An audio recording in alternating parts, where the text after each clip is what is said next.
Hello everyone, मैं D Yadav और आप देख रहे हैं सूर्योदय सक्सेस पॉइंट। आज की इस क्लास में हम सॉल्व करेंगे कक्षा 10 की प्रश्नावली 1। और प्रश्नावली 1 जो है वो वास्तविक संख्याओं से संबंधित है और हम वही प्रश्न सॉल्व करेंगे जो प्रश्नावली 1 से बोर्ड में एग्जाम में आने लायक है, बोर्ड एग्जाम में आने लायक है। तो ये इंपॉर्टेंट है बोर्ड एग्जाम की दृष्टि से, कैसे कैसे प्रश्न आपके बोर्ड एग्जाम में बनेंगे उन्हीं को हम आज सॉल्व करेंगे। तो चलिए स्टार्ट करते हैं। पहला प्रश्न जो हम लेंगे इसका वो लेंगे अभाज्य गुणनखंड के रूप में व्यक्त कीजिए। हमारे पास 3 संख्याएं दे रखी है, तीनों को हमें अभाज्य संख्याओं के रूप में व्यक्त करना है। आपके एग्जाम में एक संख्या दी जाएगी और उसी को 1 या 2 नंबर का ही प्रश्न आएगा या 1 नंबर का प्रश्न आपके आ सकता है कि इन जो संख्या देके आपको बोलेंगे कि इसको अभाज्य गुणनखंड के रूप में व्यक्त कीजिए। तो चलिए स्टार्ट करते हैं। सबसे पहले हम 156 का हम निकालेंगे और आपको अभाज्य संख्या किसे कहते हैं सबसे पहले ये आपको पता होना चाहिए, क्योंकि अभाज्य गुणनखंड आप तभी निकाल पाओगे जब आपको अभाज्य संख्या पता होती है। तो अभाज्य संख्या कौन सी होती है? वह संख्या जो किसी अन्य टेबल में नहीं आती है। जैसे मैं एग्जांपल ले रही हूँ 5 जो है वो 5 के पहाड़े में आता है और केवल 1 के पहाड़े में आता है। तो 5 के पहाड़े में आ रहा है ना केवल, और किसी भी पहाड़े में नहीं आ रहा है, तो वो अभाज्य संख्या है। फॉर एग्जाम्पल हमने लिया 6। अब 6 जो है वो 2 के पहाड़े में भी आती है और 3 के पहाड़े में आती है, तो वो संख्या अभाज्य संख्या नहीं है। सबसे पहली जो संख्या हम सॉल्व करेंगे वो 156। तो 156 हमने लिया यहाँ पर, 2 से मैं इसको कर रही हूँ। 2 का पहाड़ा या तो आप भाग दे के देख लीजिए, आपको ऐसे सिंपल नहीं आता तो भाग दे के भी आप देख के कर सकते हैं और सिंपल भी कर सकते हैं। 2 7 14, 1 बचेगा, 2 अंटे 16, तो 78 हो गया। नेक्स्ट फिर 2 से करेंगे वापस, 2 तिया 6 बचा 1, 2 नम 18। फिर 3 से करेंगे, 3 एकम 3 और 3 त्रिका 9, कितना आ गया 13। फिर अब क्योंकि 13 भी एक अभाज्य संख्या है तो हम 13 से ही करेंगे इसको, 13 एकम 13। ठीक है, अब इसको लिखना कैसे है वो देख लीजिए। 156 है हमारे पास, या तो आप सिंपल लिख दीजिए जैसे 2 इंटू 2 इंटू 3 इंटू 13। ठीक है, ये आप लिख सकते हैं। और यदि ऐसा नहीं आएगा तो एग्जाम में कैसा लिखा हुआ आएगा, 2 कितनी बार है, 2 बार, तो 2 की घात कितनी हो गई, 2। ठीक है, इंटू 3 ऐसा कैसा, 3 की घात 1 लगा सकते हैं, और 13 ऐसा कैसा, 13 की घात 1 लगा सकते हैं। तो ये आपको एग्जाम में जो आएगा वो ऐसे लिखा हुआ आएगा, क्योंकि हो सकता है एबीसीडी में भी आपको पूछ ले, हो सकता है आपका जो फिल इन द ब्लैंक वाले क्वेश्चन आते हैं उसमें भी, या 1 नंबर के सिंपल जो क्वेश्चन आते हैं अति लघुरात्मक, उसमें भी आपको एग्जाम में पूछा जा सकता है। तो आपको ऐसे आपको आंसर लिखना है उसका अभाज्य गुणनखंड निकाल के। ठीक है, अब नेक्स्ट लेते हैं। नेक्स्ट जो हमारे पास संख्या है 3825। क्या है, 3825। अब 3825 को हम सॉल्व करेंगे, क्योंकि पीछे 5 आ रहा है तो आप संख्या को 5 से ही सॉल्व कर लीजिए। 5 करेंगे, 5 7 35, बचेगा कितना 3, 5 6 30, बचेगा 2, 5 में 25। 5 से किया मैंने, 5 7 35, बचा 3, 5 6 30, 5 में 25। ठीक है, फिर 5 से करूंगी मैं, तो 5 एकम 5, बचेगा 2, 5 में 25, बचेगा 1, 5 त्रिका 15। ठीक है, अब 3 से, क्योंकि 15 और 3 153 है तो 3 से हो जाएगा ये, 3 नु 5 15 और 3 एकम 3। अब यहाँ से भी अपन 3 से कर सकते हैं, 3 एकम 3, बचेगा 2 यहाँ पर, तो 21 हो जाएगा, 3 7 21, और फिर 17 आ गया तो 17 से कर लीजिए, 17 एकम 17। यहाँ तक हो गया सॉल्व हमारा। अब इसको लिखना वही सेम है, 3825 हमारे पास है, बराबर में हम लिखेंगे सबसे पहले जो छोटी संख्या है ना उसको लिख लीजिए। तो 3 इंटू 3 इंटू 5 इंटू 5 और इंटू में क्या आ जाएगा 17। अब इसको सिंपली हम कैसे लिखेंगे, 3 की घात 2, क्योंकि 3 कितनी बार है, 1 और 2 बार, तो 3 की घात 2, 5 की घात भी कितनी है 2 बार, इंटू कितना है 17, इंटू कितना है 17।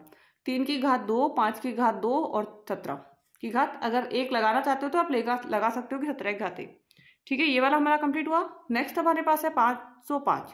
तो अभाज्य गुणनखंड कैसे निकालते हैं वो तो हमें अब समझ में आ रहा होगा। एक लास्ट क्वेश्चन इसका और लिया है वो हम निकाल लेते हैं, क्योंकि आगे हम एचसीएफ और एलसीएम निकालना भी सीखेंगे, उसमें भी आपको अभाज्य गुणनखंड से निकालना आना चाहिए, तो वहां पे भी हमारे हेल्प करेगा ये।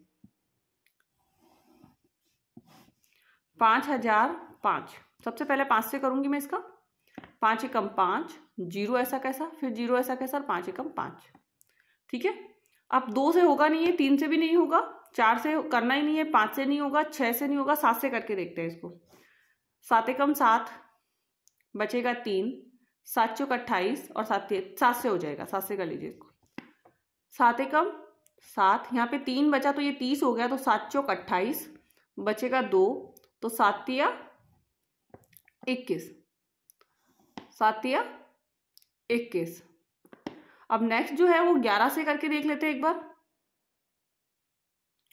11 एकम 11 और 11 तिया 33, 11 से करा, 11 एकम 11 आ जाएगा, 3 बचेगा तो 11 तिया 33, 13। फिर 13 से करूंगी, 13 एकम 13। अब इसका आंसर हमारा क्या आ जाएगा, 5000।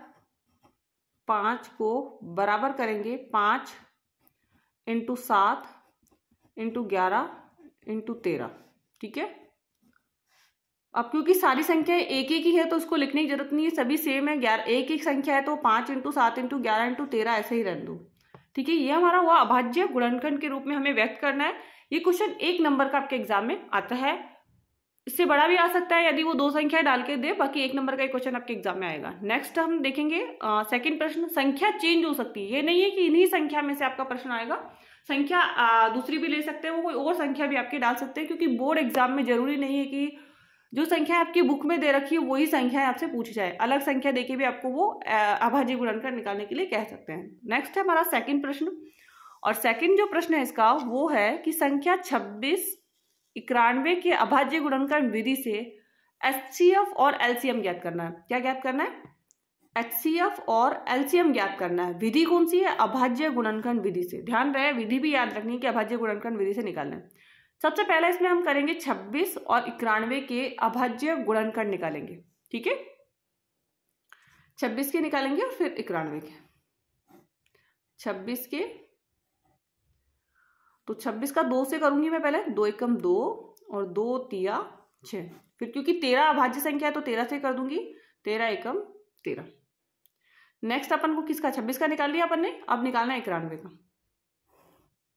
91 का निकालेंगे तो 91, तो 91 का 7 से कर दूंगी पहले, 7 एकम 7, बचेगा 2 और 7 तिया 21, 13 आ जाएगा, 13 एकम 13।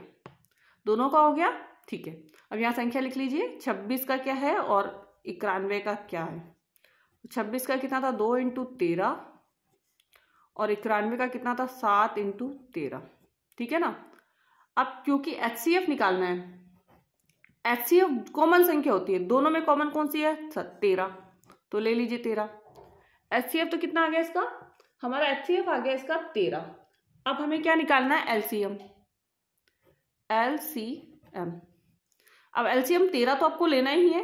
बची हुई संख्या कौन सी है, यहाँ पर 2 भी है और यहाँ पे कितनी है, 7 भी है, तो ये जो बची हुई संख्या है ना 2, वो भी आपको लेनी है, और ये बची हुई संख्या लास्ट इधर 17 7 है, वो भी लेनी है, ठीक है। अब इसको गुणा कर दीजिए, 13 दूनी 26 आ जाएगा, और 26 को हम 7 से गुणा करेंगे तो 4 छंग 42 के 2 हासिल लगेगा, कितना 4, 7 दूनी 14, 14 और 4 18, तो आंसर कितना आ जाएगा 182। तो हमारा आंसर एक तो आया ये, एचसीएफ कितना आया 13 और एलसीएम कितना आया 82। सेम इसी में भी आपको संख्या चेंज करके मिलेगी या फिर यही क्वेश्चन आएगा ये पता नहीं है, बट इस तरीके के क्वेश्चन आपके एग्जाम में पूछे जाते हैं।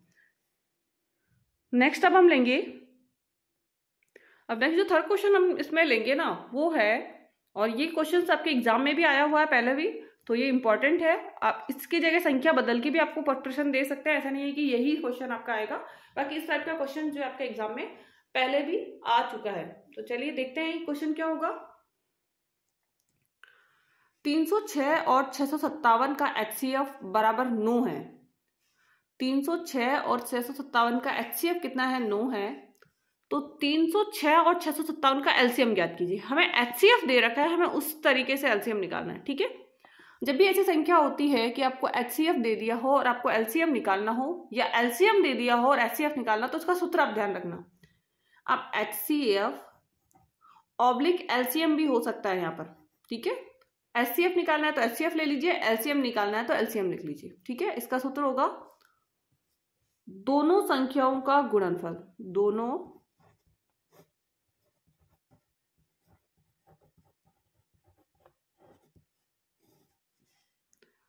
का गुणनफल फल, दोनों संख्याओं का गुणनफल, ठीक है।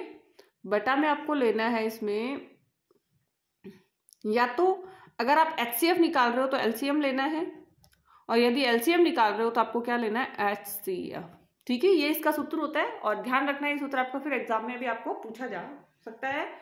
सूत्र इंपॉर्टेंट है, एवरी जितनी भी एक्सरसाइज है उनके सूत्र आपको याद रखने चाहिए, क्योंकि एबीसीडी में सूत्र वाला प्रश्न आपको पूछा जा सकता है, या जो फिल इन द ब्लैंक वाले क्वेश्चन आते हैं उसमें भी आपको सूत्र पूछा जा सकता है, ठीक है। अब क्योंकि हमें एक दे रखा है एलसीएम निकालना है, क्यों निकालना है हमको इसमें एलसीएम, तो एलसीएम हमारा जो होगा वो क्या होगा, निकालना है हमें, वो हमको नहीं पता, तो हम लिखेंगे एलसीएम। दोनों संख्याओं का गुणनफल मतलब 306 इंटू 657 बटा हमारे पास क्या है यहाँ पर एचसीएफ है, क्या है, एचसीएफ है, तो एचसीएफ कितना है 9, ठीक है। अब 9 से इसको कट कर दीजिए, 9 से पहले इसको कट करके देखते हैं, 9 एकम 9, 9 दूनी 18, 9 तिया 27, 3 बचेगा, 9 से कट करेंगे, 9 तिया 27, बचेगा कितना 3, और 9 चौक 36, 9 चौक 36, 34 आ गया, 9 चौक 36, 34 आ रहा है। अब 34 को 657 से गुणा करना है, और इस प्रश्न का क्या आ जाएगा, वही क्या होगा, इसका एलसीएम होगा, क्योंकि एचसीएफ तो हमें इसका दे रखा है 9, तो हमें एलसीएम ही इसका निकालना है। 34 को 657 से गुणा कर लीजिए, 34 को 657 से यदि हम गुणा करेंगे तो हमारे पास आएगा 22,338, 22,338। अब गुणा करके देख लीजिए, इसका आंसर क्या आएगा, 22,338। तो एलसीएम जो इसका हो गया हमारे पास, एलसीएम क्या हो गया, 22,338, ठीक है। ये हमारा हो गया एक तीसरे प्रकार का, 2 प्रकार के क्वेश्चन किए, तीसरा हो गया। अब चौथे प्रकार का क्वेश्चन किस टाइप से आता है वो हम देखते हैं।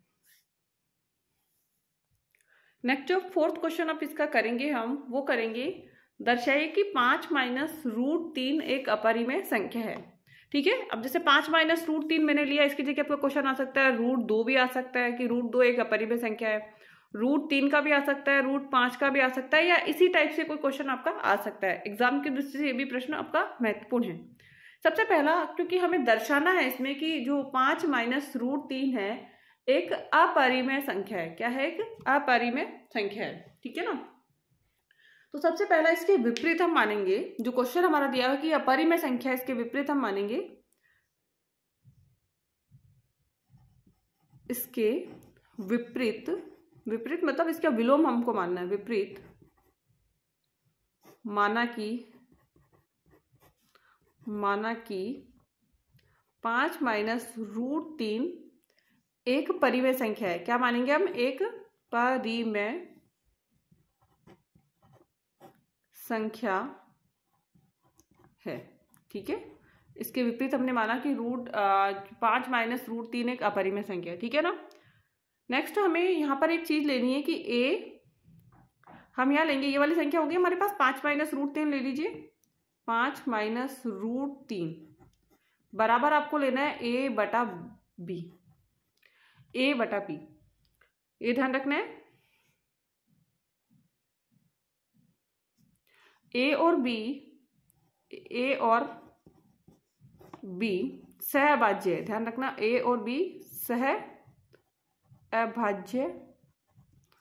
संख्या है, ठीक है।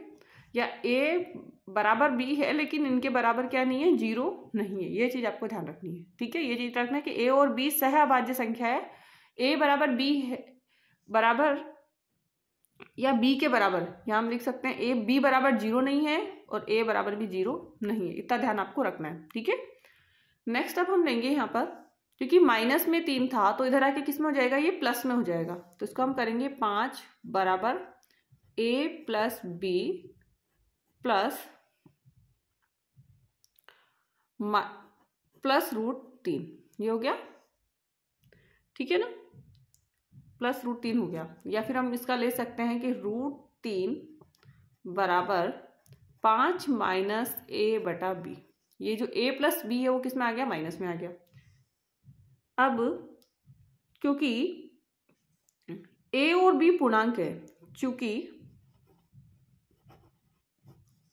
ए और बी पूर्णांक है, वो क्या है, a और b पूर्णांक है, इसलिए क्या होगा, अब यहाँ पे आ गया ना √3 बराबर 5 माइनस ए बी, क्योंकि √3 अपरिमेय संख्या है तो 5 माइनस ए बी भी क्या होगी, अपरिमेय, इसलिए 5 माइनस ए बटा बी भी क्या हो जाएगी, एक परिमेय संख्या है।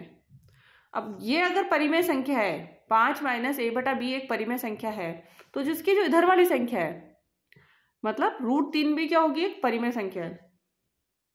अर्थात हम ये कह सकते हैं कि √3 एक परिमेय संख्या है, किंतु यह हमारी गलत कल्पना, क्योंकि हमने गलत माना ना यहाँ पे, अपरिमेय को क्या माना, परिमेय। यह हमारी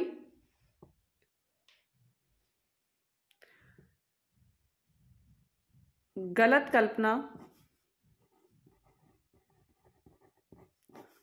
के कारण प्राप्त हुआ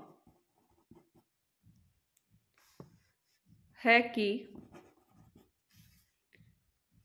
√3 एक परिमेय संख्या है। अतः हम अब क्या हो गया, यहां तक हो गया हमारा, तो हम यह कहेंगे, अतः हम ये निष्कर्ष निकालते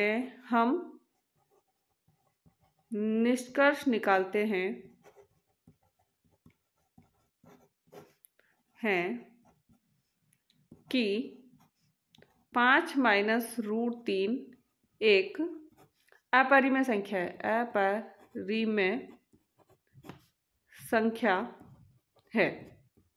ठीक है, ये हमारा हो गया कंप्लीट। कहते हैं हम लास्ट में हमको निष्कर्ष निकाला है कि 5 माइनस √3 का परिमेय संख्या, तो ये हमारा प्रूफ हो गया। ठीक है, ऐसे ही डिजिट आपको लेके इसमें संख्या चेंज कर लीजिए, बस केवल आप जो आपके पास संख्या है वही प्रश्न आप लेके कर सकते हैं। नेक्स्ट आप करेंगे क्वेश्चन नंबर 5, जो कि इंपॉर्टेंट है, एक बार एग्जाम में आ भी चुका है आपका ये प्रश्न। तो 5 में क्या है हमारे पास वो देख लीजिए आप पहले, तो कि 7 × 11 × 13, ध्यान रखना 7 × 11 × 13, यहाँ पे प्लस का निशान है यहाँ पर, और 13, और इधर भी है 7 × 5, 6 × 5 × 4 × 3 × 2 × 1, प्लस का निशान है 5, भाज्य संख्याएं क्यों है, ठीक है ना। 7 × 11 × 13 प्लस 13 में 13 उभयनिष्ठ संख्या है, 13 व 7 × 6 × 5 × 4 × 3 × 2 × 1 प्लस 5 में 5, क्योंकि इधर भी देखो 5 है और इधर भी 5 है, तो दोनों उभयनिष्ठ है, इधर भी 13 है इधर भी 13 है, तो दोनों क्या है, उभय, दोनों में आ रहा है, इधर 13 आ रहा है इधर 5 आ रहा है, में 5 एक उभयनिष्ठ संख्या है, उभयनिष्ठ संख्या है। अतः दोनों संख्याएं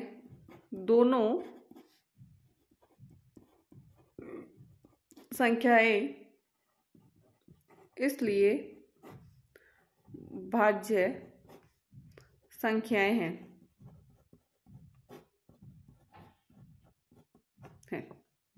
ठीक है, नेक्स्ट प्रश्न हम लेंगे इसका।